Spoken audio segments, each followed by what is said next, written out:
Oh, Caleb, this one should be fun to talk about as we personally sit on opposite sides of the field on this issue.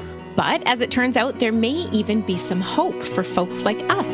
The Marriage Podcast for Smart People is designed to help busy couples like yourselves move away from conflict and unhappiness to build a marriage you'll love today and treasure for a lifetime. This podcast is made possible by listeners like you. Learn how you can help save marriages, prevent divorces, and keep families intact by going to oyf.support. Once again, that website is oyf.support. And now, here are your hosts, Caleb and Verlynda Simone Gandel from Only You Forever. Welcome to the Marriage Podcast for Smart People. If you want to build a thriving, passionate marriage, we've got the research, the truth, and the answers you're looking for. We have a fun episode for you this week. This is episode number 143, and today we're going to be talking about what happens when introverts marry extroverts, which is a fairly common problem. Hey there, everybody. Before we get started, if you missed last week's episode, we discussed how menopause affects marriage. Something we don't have quite as much experience about. Certainly not myself. And actually, we had a lot more downloads on that than I was expecting. Oh, really? Yeah, so I don't know if we kind of hit a chord there or what, but make sure you check that one out. And also make sure you hit the subscribe button in your podcast player so you don't miss any upcoming shows from us. I wonder if it's because menopause is kind of the climax of hormones. Yeah. So we're still interested, even though we might not have got there yet. Oh, I see. Yeah, that could be. I don't know. Could be. Anyways, if you're struggling with your marriage, we offer sound, research-based advice, and we do so in an educating, entertaining way that provides hope to thousands of marriages every week. So, Caleb, let's get started into the topic of introversion and extroversion. Yeah, so I think we should just state for the interest of full disclosure that I am the introvert in our coupleship. Yeah. And you would be the extrovert. Mm-hmm. But I think that's changing. I think you're becoming more extrovert and I'm becoming more introvert. I don't know. I still like to have my little chat in the corner, like with one person, whereas you get a buzz out of a crowd. Well, that's true. Yeah. Yeah. So, but we are going to talk about we're going to talk about personality convergence today. Okay. So I'll explain what that is All right. a little bit. So let's talk about this. Can introverts and extroverts get along? And I'm happy to say that, yes, we can get along. Mm-hmm. And we do. And what I really enjoyed about the research on this episode is that it confirms what we suspected, but it also has some very useful insights for both for those who marry similar personality types and those who marry other personality types in terms of the introversion-extroversion side of things. Okay. So a 2007 study showed that similarity in the big five personality traits, of which introversion and extroversion was one of them, that predicted higher relationship quality. Similarity, better relationship quality. Wow. Okay. However, emotional similarity, they found that to be a strong mediating variable. And let me just explain that. Emotional similarity is the idea of experiencing and expressing similar emotions. And this was a mediating variable in the link. So it modulated how those two things impacted each other. So even if couples differed in personality, for example, one was introverted, the other was extroverted, they can still function as well as a couple who would be more similar. And the way that they can function as well as a couple who would be more similar in terms of introversion, extroversion is by being similar on an emotional level. Okay. Am I making sense? Yeah, it just took a lot of words to get there. Sorry. So this emotional similarity helps partners react to events in similar ways and feel understood by their spouse. Okay. So they're going through life and they're engaging, they're seeing it and they're experiencing it, a lot of it the same way. That's what the emotional similarity is about. Okay. Can we just go back to what is an introvert versus an extrovert?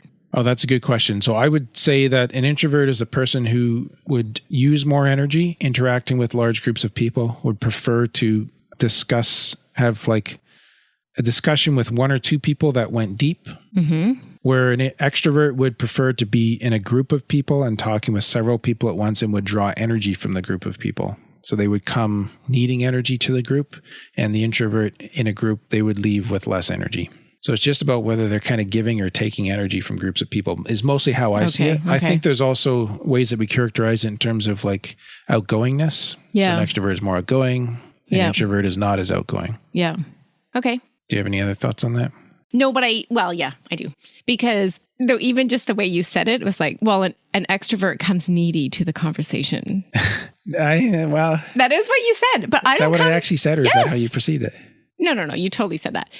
I don't know. And then you said an introvert, they expend their energy, so they leave with less energy than they started with. So that part I can understand, but I kind of... So I'm pathologizing extroverts? Well, I know some extroverts that are really messed up. No,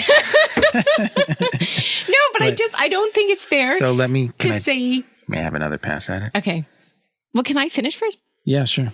I don't think it's fair to say that we come needy to a conversation. I don't come to a group of people because I need something.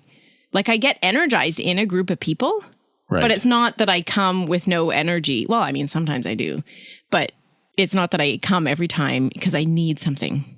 Fair enough. And okay. I apologize for mischaracterizing your tribe. But what? You generally...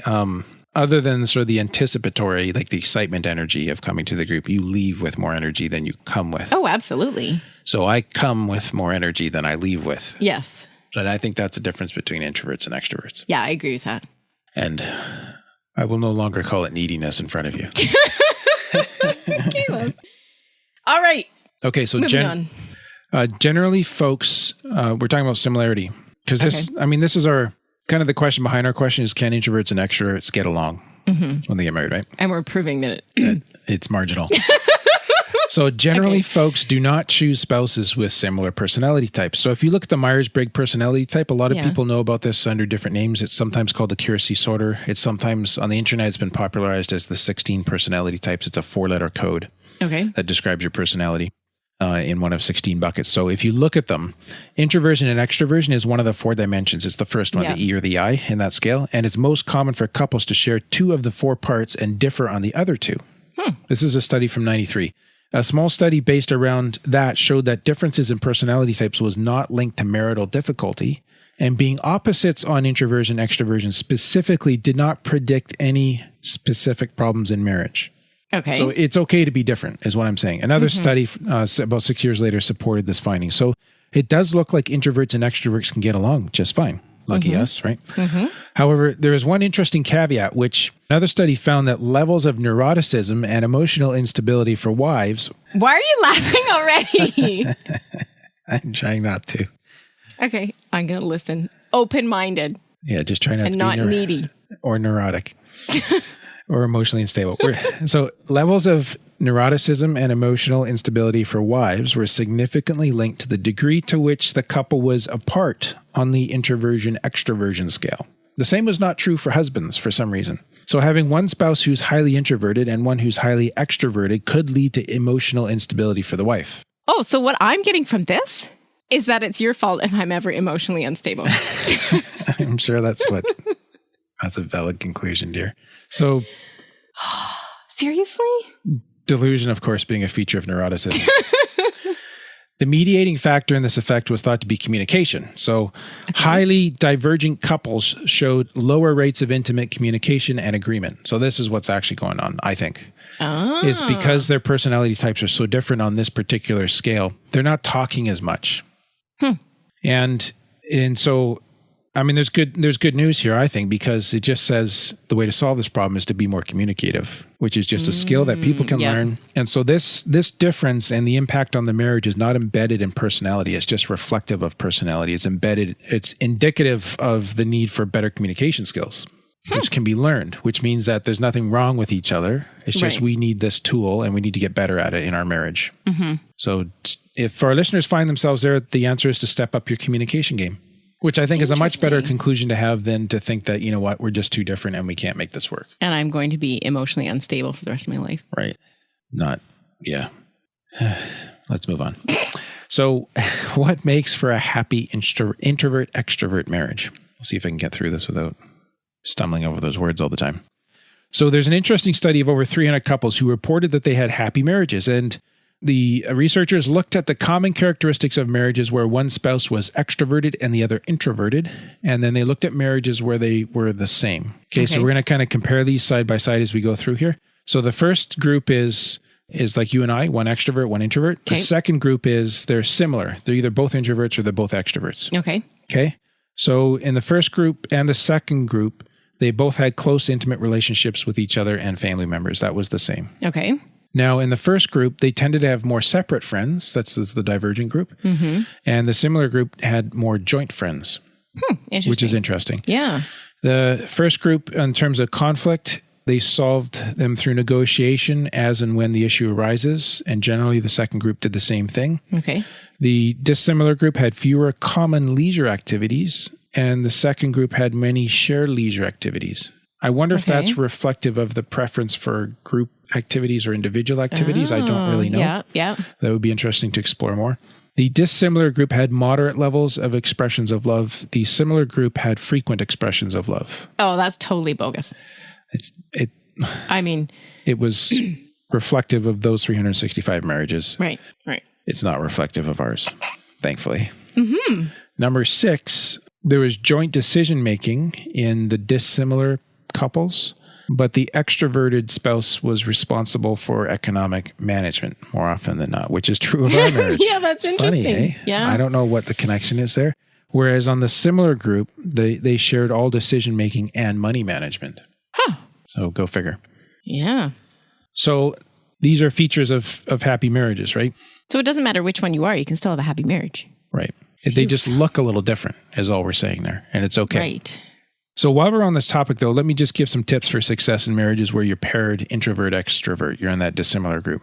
Okay. One is to accept and appreciate your differences. So here's a quote from researchers. Although these differences provide fertile ground for increased conflicts, they also provide balance and potential for growth, which I think is great reflection because it says you're able to challenge each other. You can choose how you see those differences. Is it something to appreciate as variety or something to be dissatisfied with? Mm-hmm. You know what, Caleb? That is even so true in our marriage. Like I used to get so dissatisfied with the fact that like you would... After being with a group of people, like you would need a nap or you just need some total downtime just to recharge. And that used to drive me crazy. But now it's like, well, no, that's okay. Right. It's a change of mind. Yeah. Right. It's just been a change of mind. I realize that it's okay for us to be different. We don't have to be the same. Right. But it did take me a little while to get there. Yeah. It's okay. We made it. Oh. Well, that kind of ties to the second thing here, which is understanding your own and your spouse's personality and the factors which affect those personalities, right? So, some people's levels of introversion and extroversion are influenced by their energy levels or the specific situation they're in. So it's just watching how your spouse plays through the different circumstances is important, right? Yep. And understanding that. And then I think there's also the aspect of committing to personally develop and grow. So introverts can aim to expand their social world and gain new experiences from the outside world. Like I'm trying to learn to be more excited like you get and to learn to enjoy groups more. Yeah. Right? Yeah. And the researchers, they said, extroverts can also find themselves building a richer inner world. So taking time to be quiet and reflective and building that part of their lives can be a growth area for them that they're challenged on by their introverted spouse. Right. Does that make sense for you? That totally makes sense. And then number 4, understanding the importance of give and take. And in terms of, I think socializing is the biggest thing that we notice this on, right? Time together, decision making, these things. Like the introvert's going to need some quiet times. The extrovert's going to need some group times. Yeah. Right? Yeah. So there's some give and take that happens there. And then there's the idea of combining and playing to your strengths. So if one of you is better at dealing with certain social situations, or if one of you is more thoughtful and takes longer to reach a decision on something, then acknowledge and utilize these strengths in your marriage. So just play to them instead of fighting them. That's good. And so on this line, we expand on this in our bonus guide available to our patrons this week. And the guide helps you actually negotiate your way to a happier acknowledgement of the difference that exists between introverts and extroverts, between you guys. So you can get this by becoming a patron of the Marriage Podcast for Smart People. And we'll just take a quick 60-second break here to tell you more about that. What happens when the fairy tale marriage meets reality? Too often, high expectations lead to disappointment, communication breaks down, and the struggles of day-to-day life become overwhelming, leaving you feeling lost and without hope. Unfortunately, marriage does not come with an instruction manual. Marriage troubles are deeply personal and can take a toll on you, your spouse, and your family. Counseling can be expensive and divorce is very costly. It doesn't have to be this way. Caleb and Verlynda understand your pain and frustration. Their mission is to help save as many marriages as possible, and to date, thousands of couples are helped through their weekly podcast. But the most important marriage they want to help save is yours. With a minimum of a $10 investment a month, you gain access to exclusive bonus content and valuable information to help you succeed in your own marriage. Learn more about saving marriages and how you can help at oyf.support. That's oyf.support. You're listening to the Marriage Podcast for Smart People. Before the break, we were giving you some tips for success in introvert-extrovert marriages. That was difficult. Yeah, that did. All right. Introversion and extroversion, they also change over time. Now, this is worth noting too, because we often see personalities being fixed, especially in others, and especially when we're frustrated with them.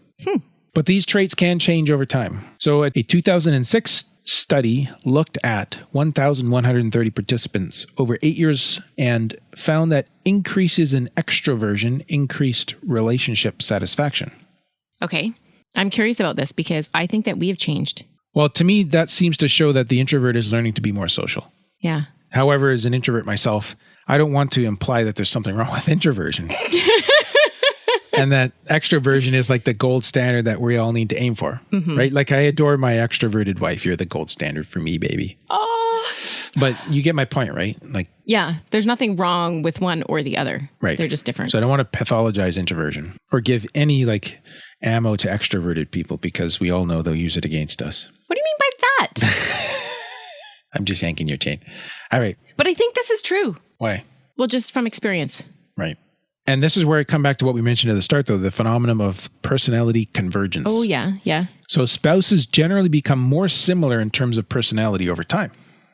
Becoming more similar in personality traits such as extroversion, introversion increases relationship satisfaction, while becoming less similar led to steep drops in marital satisfaction. So if you start to polarize in your personality. So if at the start of our marriages, there are major differences in extroversion and introversion, those traits can shift over time. Yeah. Right. But it kind of becomes like, are we going to work together on this? Or are we going to polarize about this? And I think it ties back to some of the earlier things about just the way we see those differences. Okay. Do we see them as complementing each other? Right.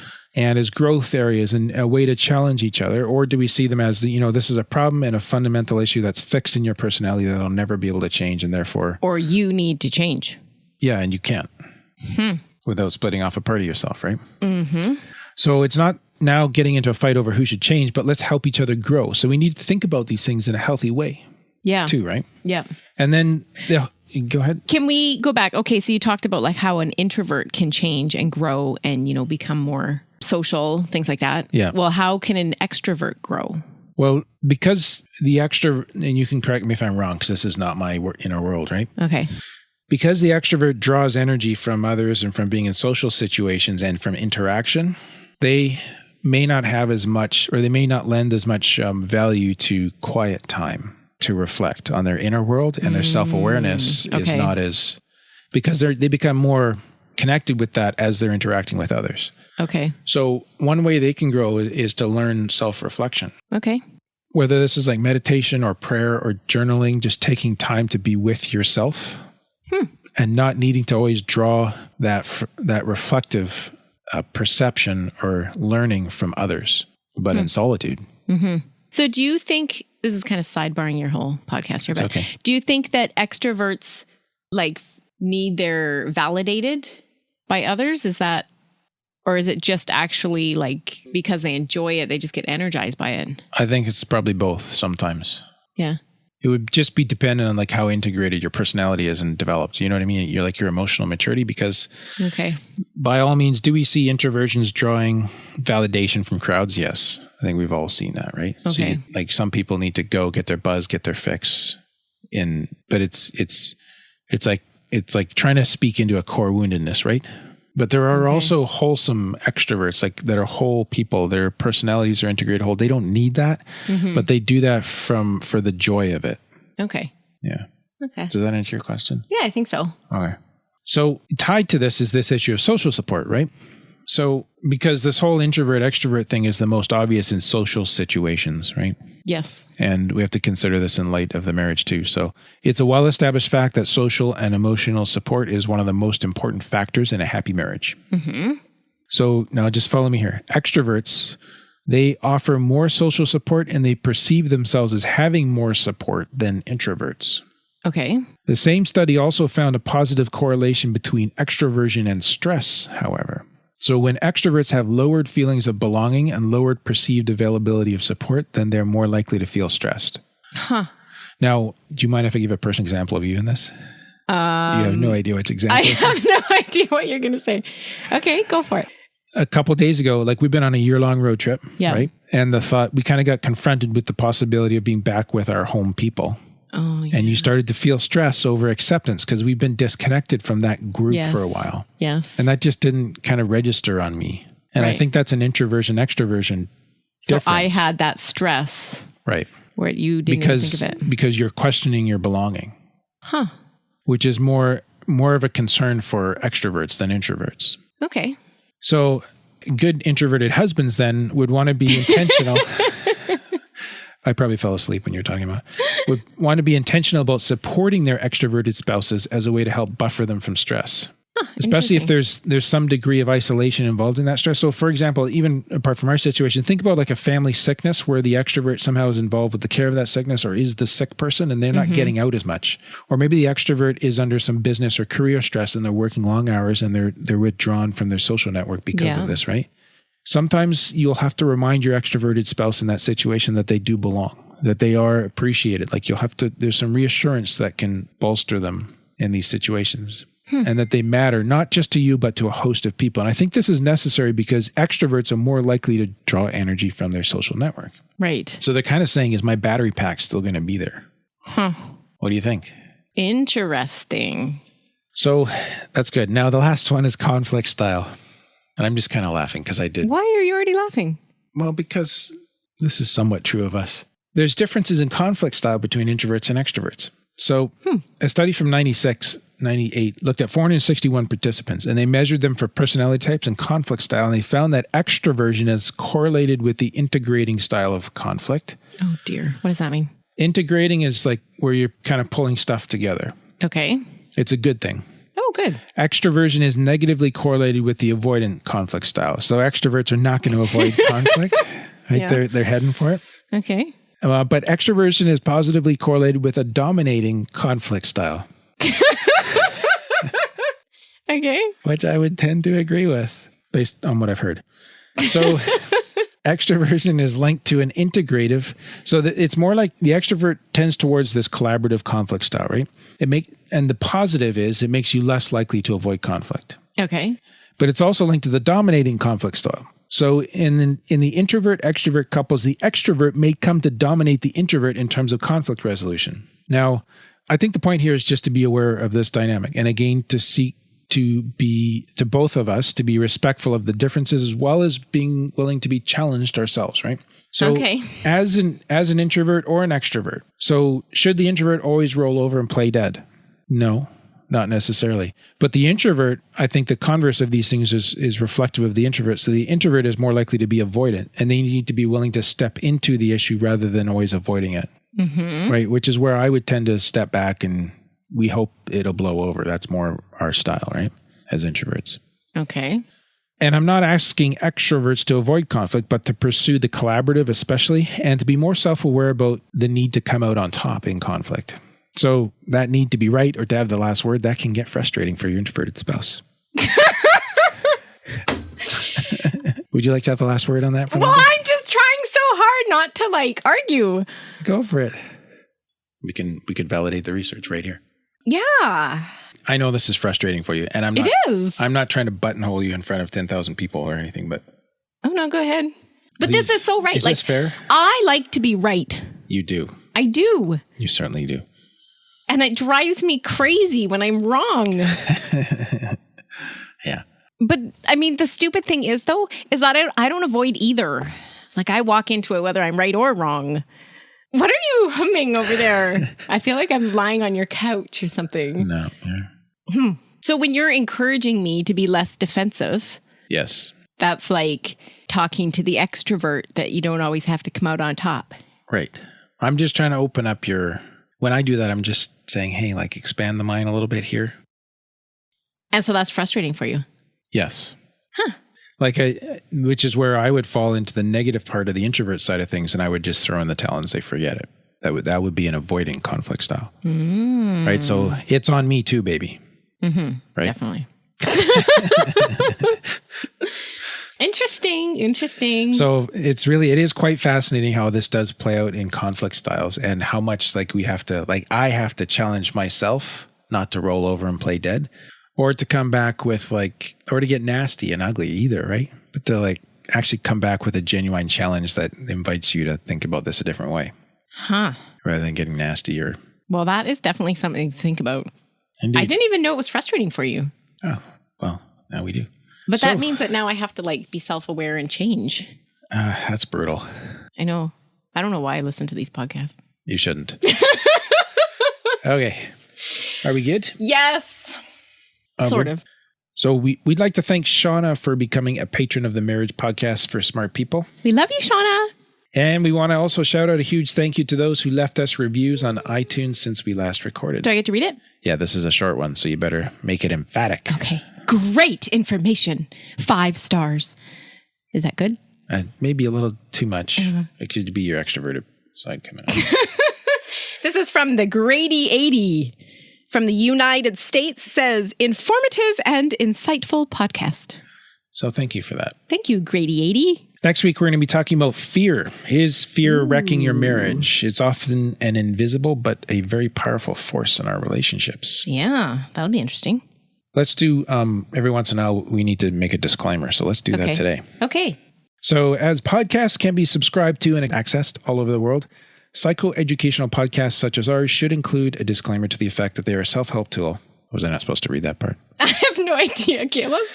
Well, this is a self-help tool, people, and it does not replace individual counseling or represent an attempt to solicit clients from jurisdictions where I do not have the legal ability to practice. And further, they are not intended for those experiencing severe symptoms such as suicidal thoughts for which emergency help should be sought. That's just a good so y'all disclaimer. know. Good. But that's all for today's episode. You can get the full show notes at oyf.link/143. Find out how you can help support marriages, other marriages too. Go to oyf.support. Thanks, and we'll see you next week. The Marriage Podcast for Smart People is totally funded by listeners who support Caleb and Verlynda in their mission to save marriages. If you would like to be part of this worthy cause, open your web browser to oyf.support.